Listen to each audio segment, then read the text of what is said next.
Head over to miniaturemarket.com where they have thousands of board games at discounted prices like Crusaders, Thy Will Be Done. Hello my friends, it's the Game Boy Geek here. Today, you're going to be gathering all your best knights. They're going to be getting on those horses and traveling around. They're going to be building buildings, defeating enemies, and spreading their influence around the land. Today, we're going to be taking a look at Crusaders, Thy Will Be Done. This is sort of a mancala with a rondel style game with some engine building. This is from Tasty Minstrel Games.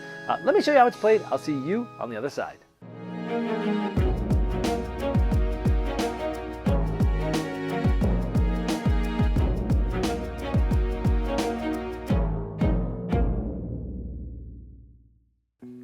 At the beginning of the Crusaders, each player is going to get a board. They're going to have some action wedges, some action tokens. They're also going to get a knight that gives them a special ability throughout the game. Everyone gets 2 of those. They get to pick one. They're going to have a board of all sorts of different buildings. Now, I have the deluxeified Kickstarter version here. So a lot of the components you see here are upgraded from the retail version you would get if you just went and bought this in the store. So keep that in mind as I go through this.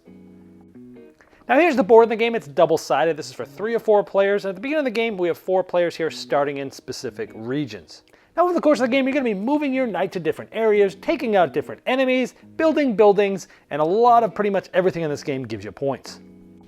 Now even though each player will have their own board with pieces and they'll have their own knight that they have drafted at the beginning of the game, one player will set up these different wedges randomly, and then everyone else will follow suit so that everyone's playing the same game. Now there's many different variants where you can have a specific setup, or each player can have a different setup, but it gives the game a lot of different variability for setup, and each game will feel a little bit different depending on the order of these different wedges. Now these wedges essentially are the actions that you can take throughout the game. Now normally on your turn, you're going to simply select one of these actions to resolve. Now there's 6 different wedges, but there's only 5 different actions that you can possibly take. And what you do is you do that action, and depending on the amount of action tokens on there, that's the strength of that. Everyone starts with 2 action tokens on each wedge to start the game. But let's say this one, let's say we want to do build. We would take this action, and it's a strength of 2 because we have 2 of these. So here I am here, and I can place a building here. As long as it's empty and there's no enemies there like there are here, and there's no other building I can build here. And this is actually printed right into the board on these spaces here. But this is if I build a church or a farm, it actually costs 1 less. Now the costs are also built into here. Now this shows you it needs 3.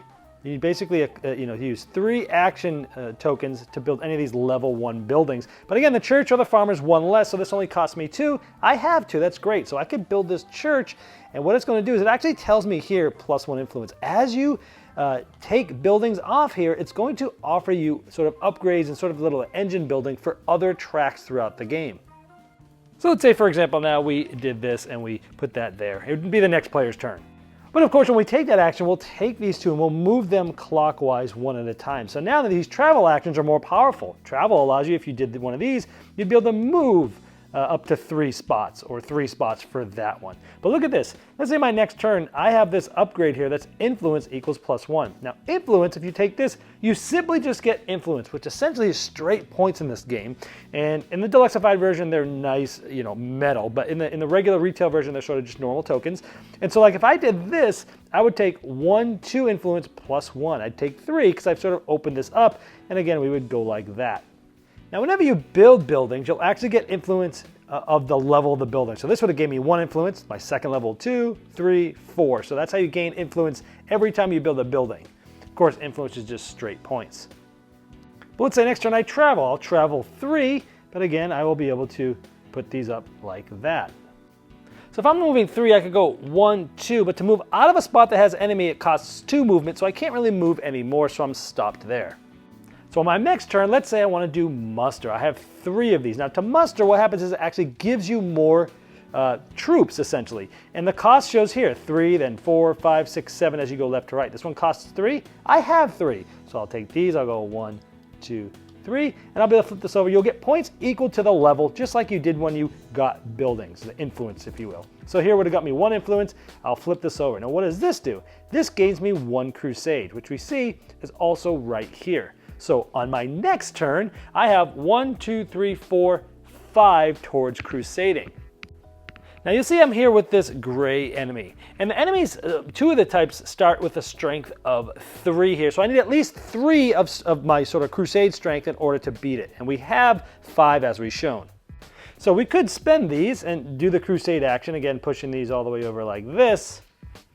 That would allow us to defeat this enemy. Well, what does that do? Number one is we'll keep this because there's some majorities for each enemy at the end of the game that I'm about to show you. But also now this is open. I can move out with just 1 cost of movement, and I can also now build a building here on my next turn if I want to, or any subsequent turn. Now this, I beat it with 3, now it moves up. So the next person that beats one of these enemies, they're going to need 4. And at the end of the game, if you have the most of these enemies, defeated the most, you'll get 5 points, and second most gets 2 points. Now this other enemy type works the same way as that. And this final enemy type works the same for majorities, but when you defeat it, it works different. They always have a strength of 6, and you either take 3 points or you can do what it says. So if we were here and we defeated this, we could build this building here or take the 3 points in that case. And speaking of building buildings, these different spots, these are tokens. These are going to be sort of variable setup. They're just sort of randomized each game. They're in different spots, and these do different things. Like if you build either of these 2 buildings here, you'll get an extra influence, or if you build either of these 2, it's a different cost. Some of them actually give you some options. Like if you build a bank, it's -1 cost, but if you build a church, you get an extra influence. Now, of course, you can't build there until you get rid of the enemy, but that gives you different reasons to go to different spaces or different things to build there. Now, instead of resolving an action, if you're sort of stuck or you don't have a great choice, or if you just want to, what you can do is you can upgrade a wedge. You can take any one of these and flip them up. If you have one with tokens on it, you just put the tokens back on it when you're done. Then you now have 2 actions. This was crusade before, but now if I had tokens here, I could either crusade or build. And when you do that, you can actually take any amount of tokens and distribute them as normal. Like I could go something like this, 1, 2. Now you don't activate this, but it allows you to sort of reset your board up a little bit. And so with this one, I could do 1 crusade or 1 build. And each of the wedges actually shows you what is the additional upgraded action there. So some of the wedges, you'll have multiple choices. Now, if I had multiples here, let's just say I had this, I could be like, oh, okay, I'm gonna build with 2, and I'm gonna crusade with 1. You can split them up that way if you want to. So that's basically what you're doing in your turns. You're taking an action and moving the tokens, or you're upgrading a wedge. So let's talk a little bit about these buildings and such. As you upgrade or build the castles, you're going to get more knights that you'll be able to put on the board as those unlock. And of course, these are going to give you different abilities. So I've taken them all off just so you can see that if you build a bunch of castles, you're going to get an additional travel, an additional crusade, and then your other knight. And then you're going to get 4 points for each set of each 3 of the enemies. So you'll go down this track. If you're sort of even, you can point out that way. If you build the churches, you're going to get a lot of influence and some traveling and just straight points if you get to the last building. With the farm, you're going to get a lot more muster, which is going to basically allow you to flip these, muster more troops quickly, which will allow you to fight better, also give you some more influence. And at the end, you'll get a point for each knight and troop that you have there. And those troops are essentially how many of these you have flipped. If you go the bank route, you'll be able to build a lot cheaper, easier. You'll get some influence. And if you get this all the way, you'll get 4 points for each building that you've gotten all the way to the end. That's essentially how you play the game. You'll play until a certain amount of influence, all of it is gone. And there's a certain amount you place for a certain amount of players. And whoever has the most influence at the end is the winner. And I wanted to show you the options I had at the beginning of the game for my Knight special ability. This one allows you to move counterclockwise or clockwise when you're selecting your actions, which gives you, a lot of flexibility as to where you want these to line up. Where this one allows you to, when you pick them up, you can drop the first one where you picked them up from, again, giving you some different strategies throughout the game as to which actions to take and what to do with those. But there's plenty of these to choose from. Okay, there is Crusaders, Thy Will Be Done. Now, again, I did film this on the sort of deluxeified version that came from the Kickstarter, but even taking those extra bits out and looking at this, it definitely is great production, which Tasty Minstrel Games pretty much always does. So I like that about that. I've always liked sort of mancala mechanisms in games, like Trajan, like Five Tribes and such. And it really works well here. And I thought it was interesting that, this game designed by Chef Jaffe is, when he first heard about Trajan coming out from designer Stefan Feld, he had in his mind how he thought the mechanism would work. And where you would activate something and then you'd move them. Well, it comes to find out that that game was actually like reverse that, where you actually move them first and then activate. And you thought, well, I'm still going to make a game on what I thought it was going to be. And I think that's an interesting sort of like backstory as to how this game sort of came about. And this one works really well. I love that mechanism of setting yourself up for future turns and trying to get, go to the actions that you can, looking at your options, moving things around. I've always liked that mechanism. It works really well here. The pacing of the turns is awesome. It moves so fast. You're like, okay, I'm going to take this action, I'm going to move twice, and I'm going to spread this out, your turn. Okay, I'm going to I got 4 influence, 1, 2, 3, 4, I'm going to put these around, next turn. Okay, here, I'm going to defeat this enemy, I have 6, here's this, I'm going to get the influence, and it just moves really fast, and I love that aspect of it. The engine building is fun, where you're sort of building up all these different abilities as you place buildings and such, and each of them are going to give you different things, and you're working down different tracks, and things sort of speed up.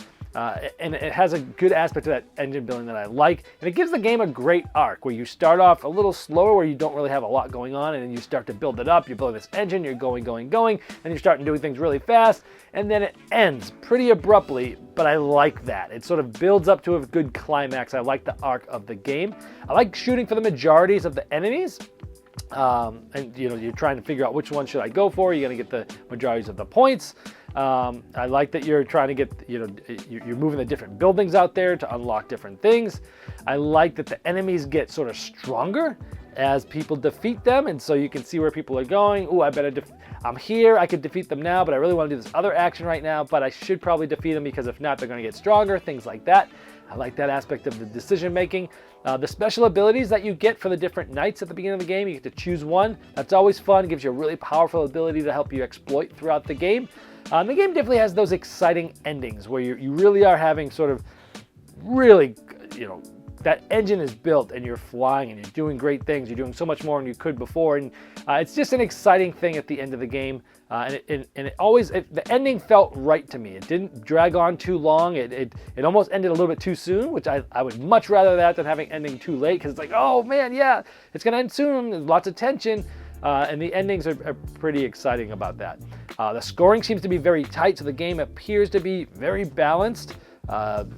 Between first and last place is usually pretty close. I like upgrading the tiles. If you don't have a great move right now, you can upgrade a tile, which gives you more options on that tile, but it also allows you to move the little action pieces around to sort of reset yourself up a little bit. I like that. It kind of keeps the game moving on turns where you don't have great options. I like the variability in setup, where the different tokens go out, which give different tiles different abilities, and where the enemies are and stuff like that. It's going to give you a lot of replayability. I feel like this game had sort of like a Trajan type feeling. Now, granted, they're very different games, but since they're both mancala, you're going to sort of compare them. And there's a lot more different things going on in Trajan, but I feel like it gave me like a feeling of that, but in about half the time. So I really liked this game. I don't like long and drawn out games, and this one seemed to fit right in my sweet spot for that. So overall, I really did enjoy the game. I think it's a great sort of next step game. It's got a little bit too much going on, say Gateway, but for that next step where you want, this game's an hour or less, and it really feels like they put you get a ton of decision making. Feels like a bigger game than it really is. And it's got plenty of replayability. The only negative thing I could say about the game is there's a lot of pieces in this game, and the setup time is a little bit longer than I'd like. But again, the game is so good, I'm willing to overlook that. And that is Crusaders. That will be done. This has been the Game Boy Geek, breaking down barriers, growing relationships through board games by helping you find the next one you'll love. Did you miss the Game Topper 2.0 Kickstarter? Have no fear. It's not too late to get in on the ultimate gaming accessory. Convert your table into a high-quality gaming table with a fully portable Game Topper system, and take advantage of some of the best 3mm premium gaming mats in the industry. New styles, new sizes, and new accessories can be yours. Upgrade every game you play by late backing now at GameToppersLLC.com.